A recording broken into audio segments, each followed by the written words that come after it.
Betul begitu, Jerry. Iya Pak, betul. Mengapa kamu lakukan itu, Ajeng? Saya sengaja Pak, ingin bercanda sama Cherry. Ya. Apakah kamu tahu, Ajeng, dengan kejadian ini kamu telah memancing emosi Jerry hingga kamu didorong dan berada dalam masalah? Iya Pak, saya salah.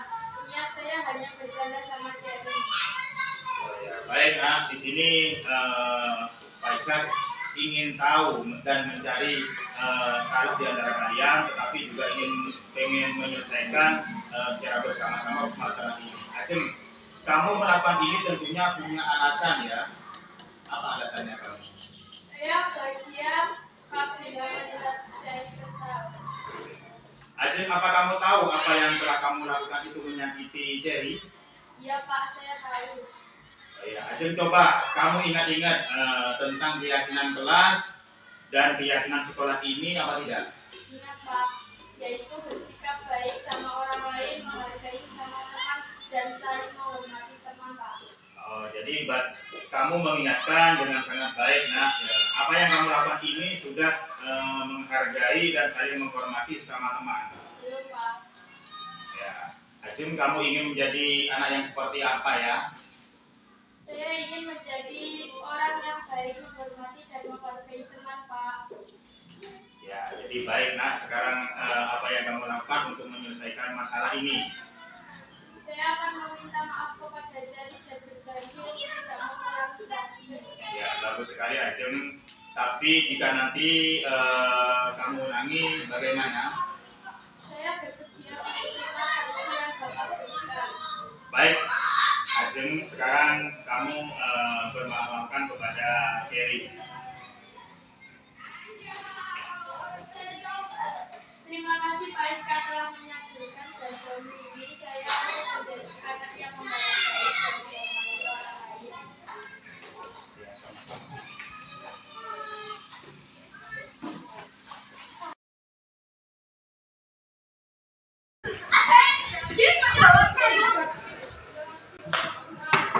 Assalamualaikum. Waalaikumsalam. Waalaikumsalam. Bapak, saya tidak lagi. Oh ya, nggak apa-apa, Nugi, silakan duduk, Nugi. Baik, anak-anak, silakan untuk pelajaran ini kita lanjutkan untuk Nugi. Silakan untuk bukunya langsung dikeluarkan. Sudah 2, 3. Nugi, Pak Ishak lihat kamu itu kok sering terlambat masuk sekolah. Kenapa? Iya Pak, betul. Boleh diceritakan, Nugi, kamu sering terlambat itu alasanmu kenapa datang lambat kok sampai berulang-ulang kali? Pak, saya Nugi, pernahkah nggak orang tuamu itu membangunkanmu dalam melakukan ibadah sholat subuh? tiap hari untuk saya menambahkan saya untuk saya sahur. Tapi setelah sholat sahur saya kembali tidur. Kalau begitu, kamu harus bisa merubah kebiasaanmu ya, Nugi. Tidak tidur lagi setelah sholat subuh. Ya Pak Iska, terima kasih. Saya akan mengubah pola hidup saya dan mulai waktu. Baiklah, kita coba ya, nak, untuk beberapa minggu ke depan. Semoga Allah meridhoi semangatmu ya, nak. Ya Pak, terima kasih atas bantuan Bapak untuk membantu saya jadi anak yang disiplin dan mandiri.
aktivitas panjenengan semuanya.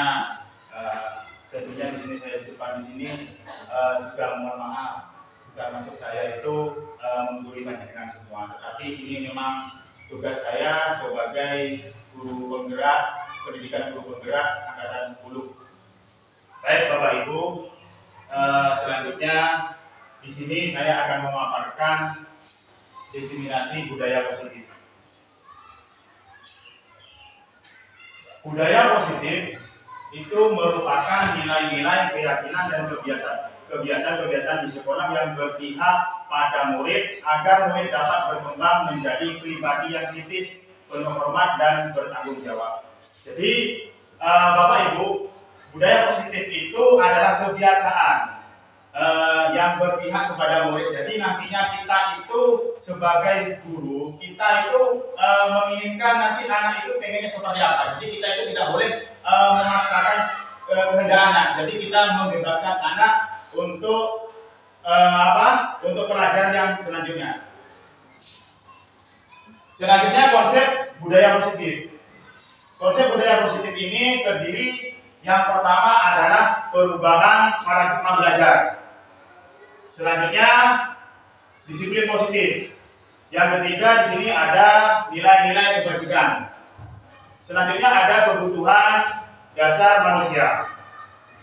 Terus selanjutnya di sini Bapak Ibu, motivasi perilaku manusia. Dan selanjutnya posisi kontrol guru. Terus selanjutnya adalah keyakinan kelas dan yang terakhir adalah segitiga restitusi. Nah, di sini jadi Bapak Ibu itu konsep budaya positif itu di sini meliputi 8 tadi ya. Yang pertama tadi perubahan paradigma belajar, disiplin positif, nilai kebajikan, kebutuhan dasar manusia. Terus selanjutnya motivasi perilaku manusia, posisi kontrol guru, keyakinan kelas, dan segitiga restitusi. Selanjutnya di sini Bapak Ibu, pembelajaran paradigma baru. Kurikulum Merdeka merupakan pembelajaran yang dirancang berdasarkan prinsip pembelajaran berdiferensiasi, sehingga para peserta didik itu belajar sesuai dengan kebutuhannya, berdasarkan tahap perkembangan sesuai teori psikologi modern untuk mewujudkan profil pelajar Pancasila. Bapak Ibu masih ingat enggak tentang profil pelajar Pancasila? Tentunya Bapak Ibu sudah menerapkan kepada anak-anak didik panjenengan di dalam kelas tentang profil pelajar Pancasila. Profil pelajar Pancasila ini meliputi ada 6 Bapak Ibu ini. Yang pertama adalah beriman dan bertakwa kepada Tuhan Yang Maha Esa. Selanjutnya berkebinekaan global. Ayo kita sebelum kita lanjut di sini kita menyanyi bersama-sama Bapak Ibu. Tentunya panjenengan masih ingat tentang profil pelajar Pancasila. Kita mulai dari ruang 1, 2, 3. 1, 2, 3. Belajar Pancasila, beriman dan bertakwa pada Tuhan Yang Esa dan berakhlak mulia, berkebinekaan global, gotong royong mandiri, kreatif dan bernalar kritis. Sekali lagi Bapak Ibu, karena biar tambah semangat mumpung masih pagi, ya kita menyanyikan lagi profil pelajar Pancasila. Kita hitungkan dari 1, 2, 3. 1, 2, 3. Belajar Pancasila, beriman dan bertakwa pada Tuhan Yang Esa dan berakhlak mulia, berkebinekaan global, gotong royong mandiri, kreatif dan bernalar kritis. Jadi tentunya Bapak Ibu nanti panjenengan semuanya sudah menerapkan kepada anak didik panjenengan di setiap kelas. Jadi paradigma di sini membelajar paradigma baru itu adalah kurikulum merdeka, ya. Jadi pembelajaran yang berdiferensiasi.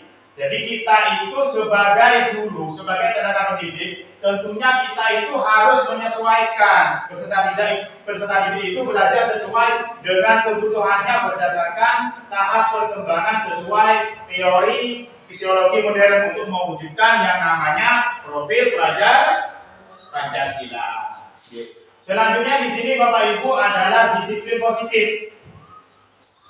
Disiplin positif, disiplin berasal dari kata disiplina yang artinya belajar disiplin mengacu pada disiplin dari yang memiliki tanggung jawab terhadap apa yang dilakukan berdasarkan nilai-nilai yang diyakini.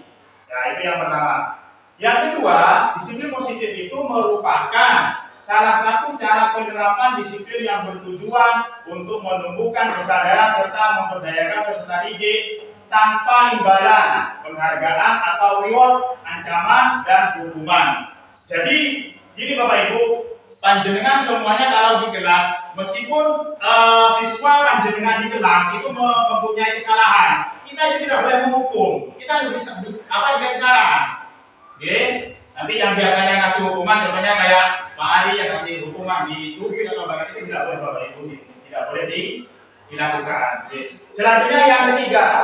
Yang ketiga adalah sebagai pendidik, tujuan kita adalah menciptakan peserta didik yang memiliki disiplin diri sehingga mereka berperilaku mengacu kepada nilai-nilai kebijakan universal dan memiliki motivasi intrinsik dalam perubahan perilaku ke arah yang lebih baik.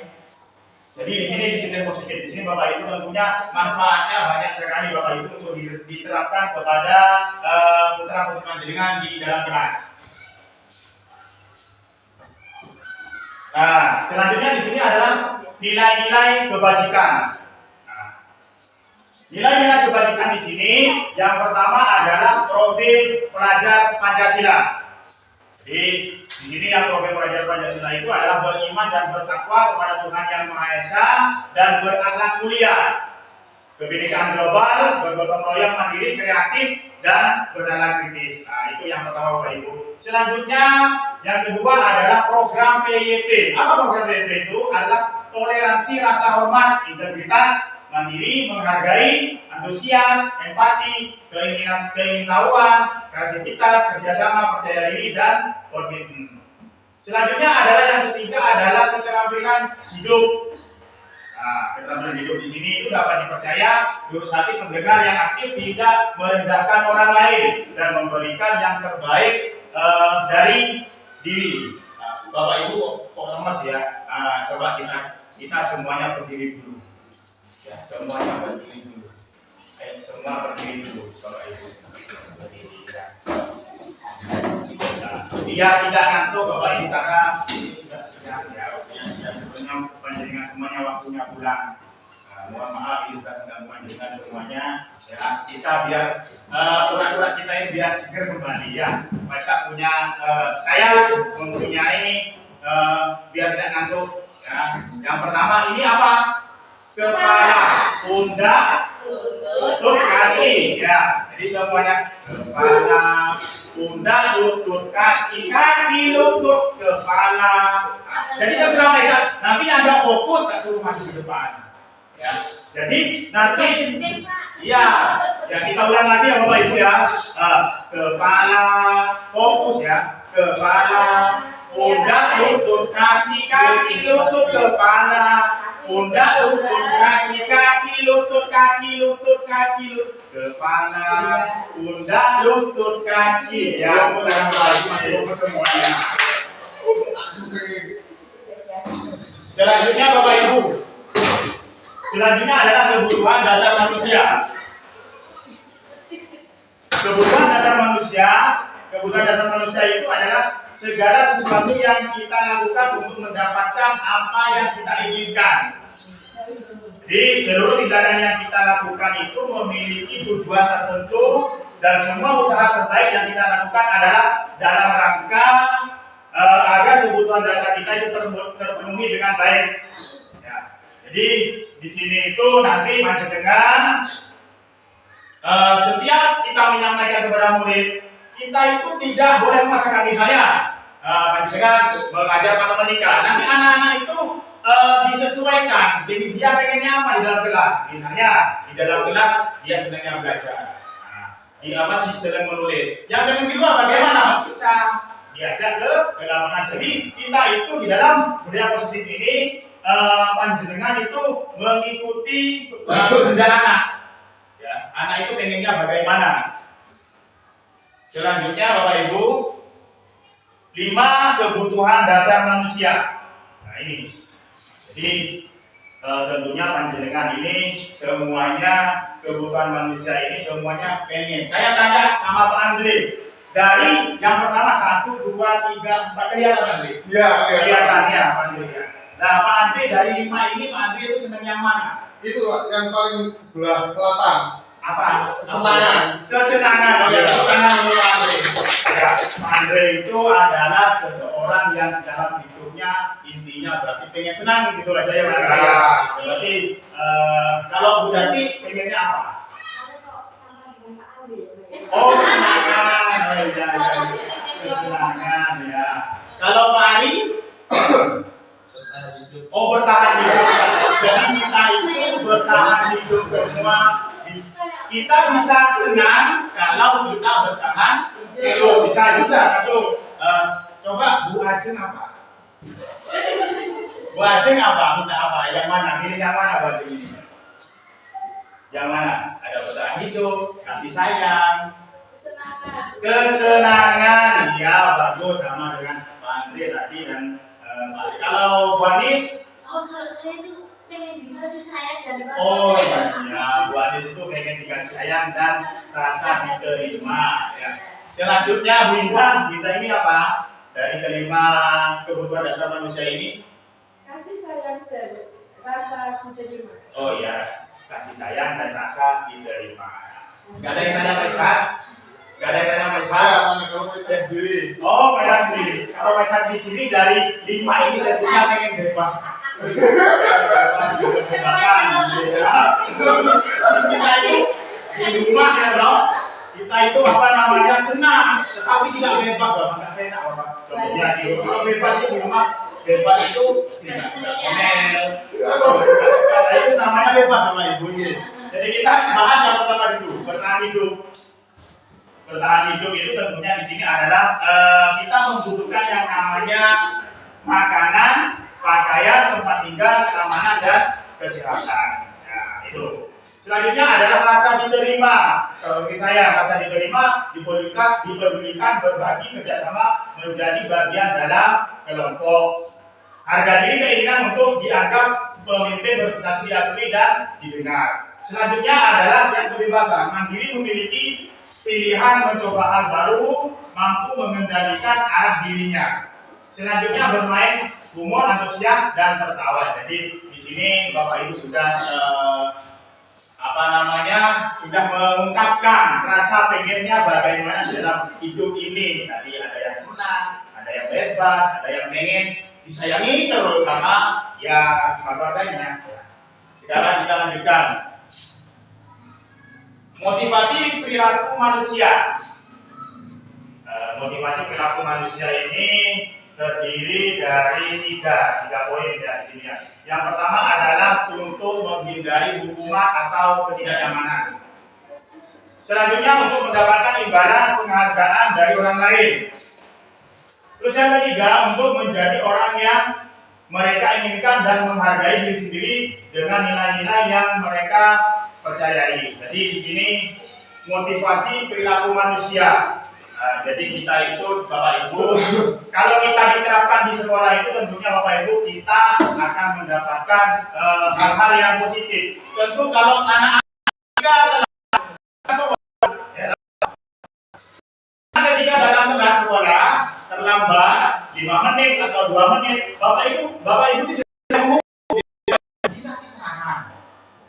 Jangan sampai kita itu mencubit. Karena nanti dampaknya sangat banyak sekali Bapak Ibu. Jadi dikasih ditanyakan kenapa kamu terlambat. Mungkin anak tersebut kalau mana masih membantu orang tuanya. Jadi ditanyakan dulu. Habis itu kita dia masalahnya apa sudah ditemukan. Kita kasih solusi. Anak itu. Contoh di kelas 4, saya ngajar di kelas 4, ada siswa saya itu sering terlambat. Nah, namanya Mas Luki. Saya tanyakan, ya, Mas Luki, kamu kenapa kok setiap hari terlambat? Saya tanya, ternyata dia itu kalau malam sampai jam 11 malam. Nah, saya tanya, Luki kok sering terlambat? Oh ya, mohon maaf, karena saya itu sering membantu ibu saya, kan ibunya kan jualan. Jadi dia itu membantu ngiris bahan-bahannya, contohnya ngiris kelapa atau ngiris ikan dan sebagainya. Jadi faktor itu kita harus menanyakan kepada siswa, masalahnya di mana anak tersebut kok bisa terlambat. Nah, misalnya kalau ada lagi, misalnya di kelas lain sampai game, nah itu kalau masalah itu kita harus perbaiki. Anak tersebut itu harus diperbaiki, kasih solusi, jangan hanya menghukum Bapak Ibu. Kita kasih solusi yang terbaik buat anak didik kita. Selanjutnya, perbedaan hukuman, konsekuensi, dan restitusi. Nah, di sini Bapak Ibu, yang pertama adalah hukuman. Hukuman di sini adalah tidak berencana atau tiba-tiba. Jadi murid tidak tahu apa yang akan terjadi atau dilibatkan. Selanjutnya, sifat satu arah. Selanjutnya Bapak Ibu, hukuman fisik atau psikis. Yang kedua, poin yang kedua di sini adalah konsekuensi. Nah, konsekuensi di sini adalah meliputi yang pertama berencana atau disepakati sesuai peraturan. Yang kedua, murid tetap dibuat tidak nyaman. Selanjutnya yang ketiga Bapak Ibu, sikap guru selalu memonitor murid. Yang terakhir adalah restitusi. Restitusi di sini adalah proses menciptakan kondisi bagi murid untuk memperbaiki kesalahan. Nah, di sini ada Bapak Ibu. Jadi murid itu mempunyai kesalahan, diperbaiki, cari solusinya. Kadang-kadang terlambat dipukul. Nah, itu tidak boleh. Itu sering dilakukan sama Pak Ari untuk kedepannya itu tidak boleh. Jadi terus yang kedua adalah proses kolaboratif yang mengajarkan murid untuk mencari solusi sendiri. Nah, di sini Bapak Ibu, ini adalah 5 posisi kontrol guru yang harus kita terapkan. Nah, ini. Jadi kita itu di sini kalau ini Bapak Ibu hukum ini tidak boleh dilaksanakan macam dengan nggak boleh ya. Nanti imbasnya ke depannya sangat buat anak sangat tidak baik. 5 presenter guru ini adalah yang pertama adalah menghukum. Terus yang kedua membuat rasa bersalah. Yang ketiga teman sebagai teman. Yang keempat pemantau. Yang kelima di sini manajer. Dari kelima ini Bapak Ibu sekarang itu sebagai apa? Apakah hukum? Manajer. Oh manajer Pak Ali. Manajer ya. Kalau Pak Ali sebagai apa di sini dari 5 kontrol guru ini? Teman. Oh sebagai teman, bagus sebagai teman. Kalau berarti sebagai membuat rasa bersalah. Kalau Bu Anis teman, kalau Bu Indah, Manajer. kalau Bu Indah manajer ya. Tentunya di sini Bapak Ibu, kalau saya sendiri, saya itu dari 5 kontrol ini adalah sebagai teman Bapak Ibu. Jadi saya itu lebih dekat kepada murid. Jadi kita itu sebenarnya memperlakukan anak didik kita itu sebagai teman. Bukan dengan kita otomatis kita melaksanakan, kita ajarkan itu tepat nangkap anak Bapak Ibu. Jadi bukan kita ambil yang hukum, jangan. Jadi kita itu harus sebagai teman. Ya. Jadi di sini Bapak Ibu, semua di sini mesti ada, mesti kita terapkan semuanya. Tapi yang lebih kita terapkan itu kepada anak itu. Kalau kita memakai dan saya Bapak Ibu, ya. Jadi kita lanjutkan dari 5 posisi kontrol tadi. Ini Bapak Ibu.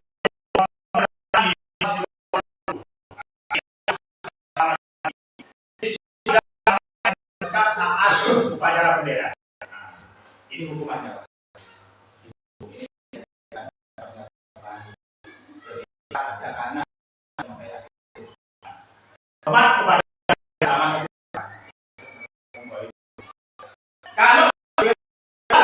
beberapa kali Bapak Ibu itu harus memberitahu kamu selalu saja jangan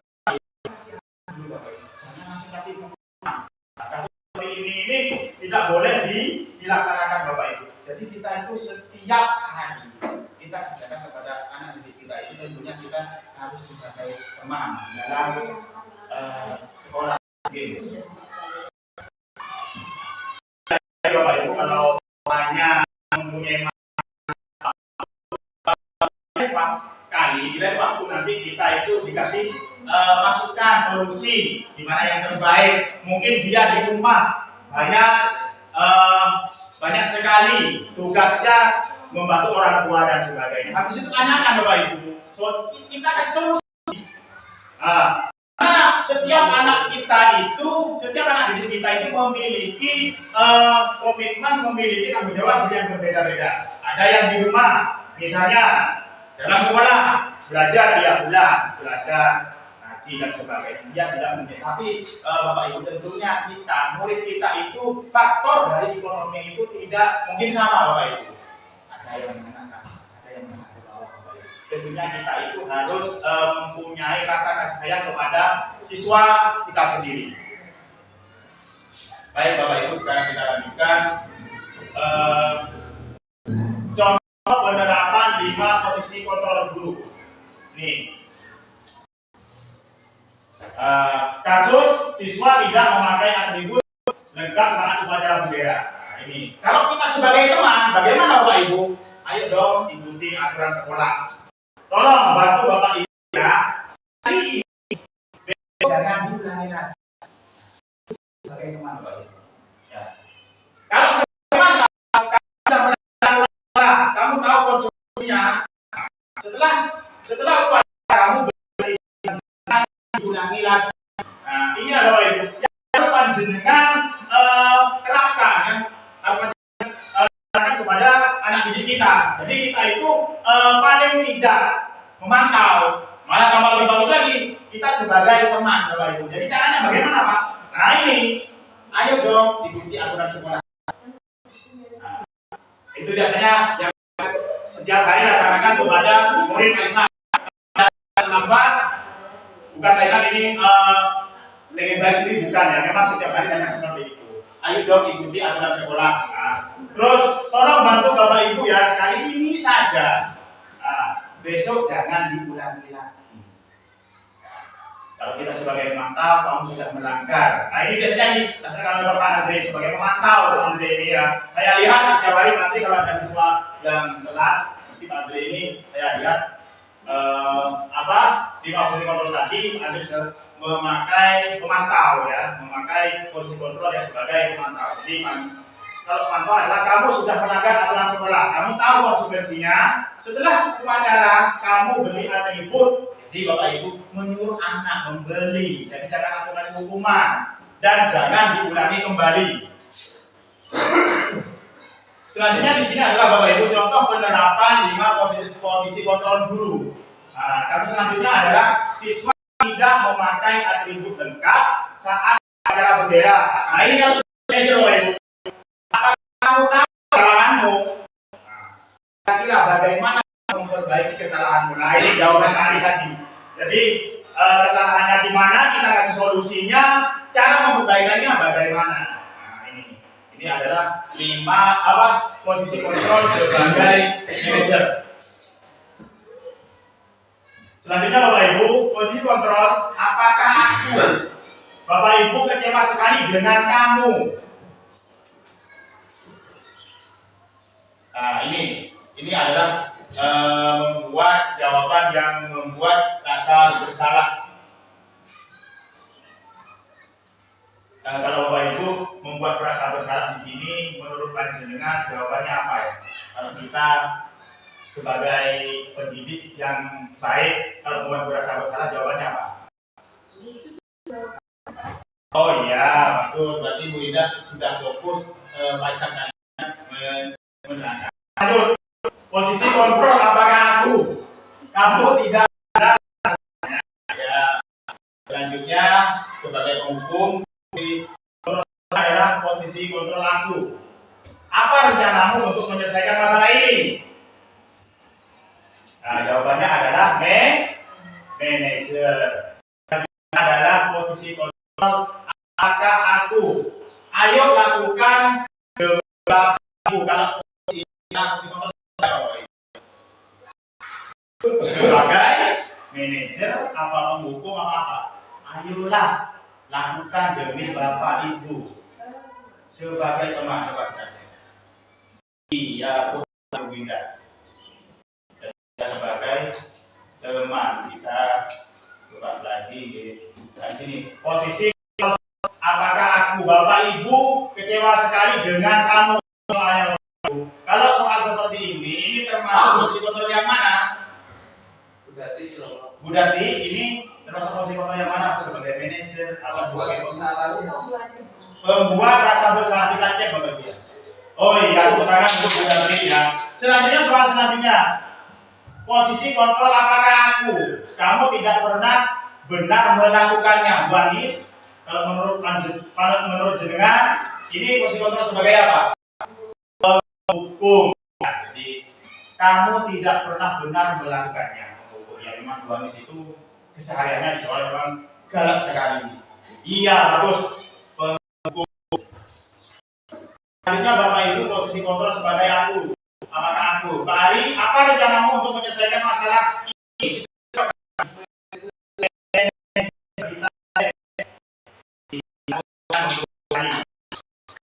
Jadi itu adalah ini.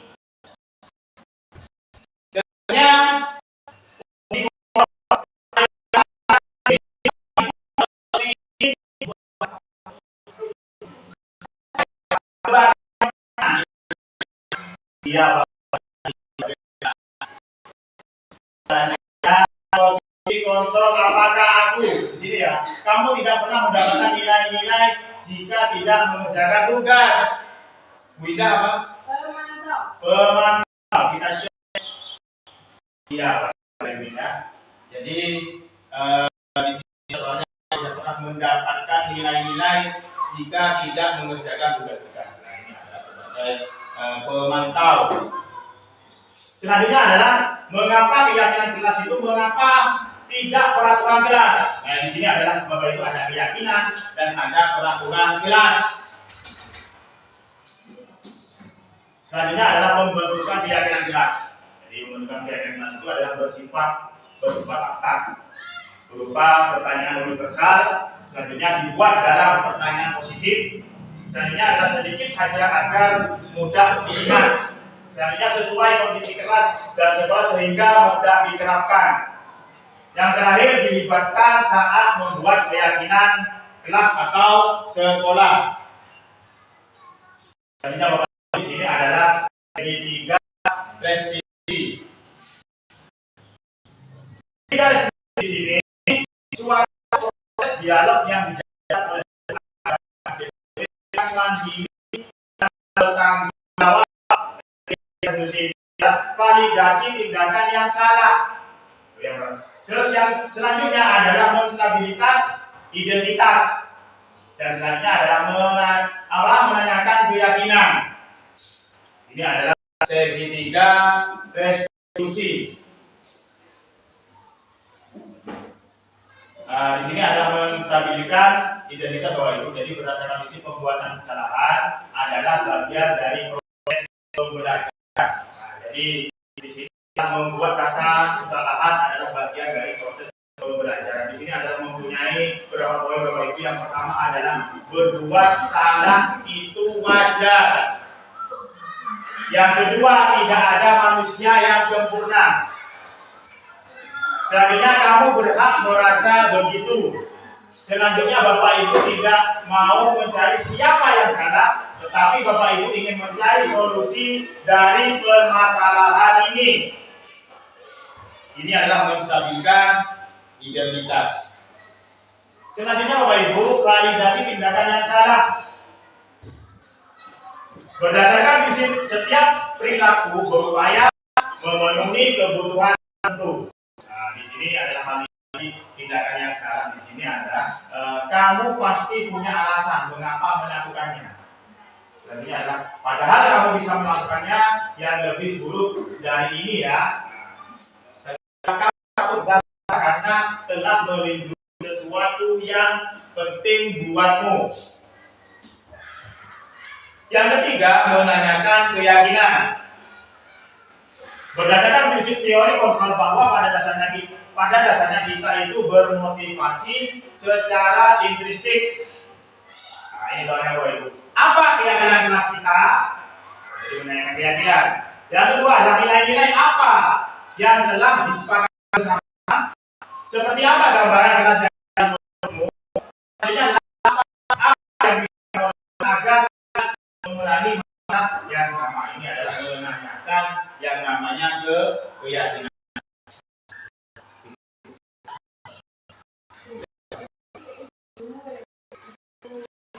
Dalam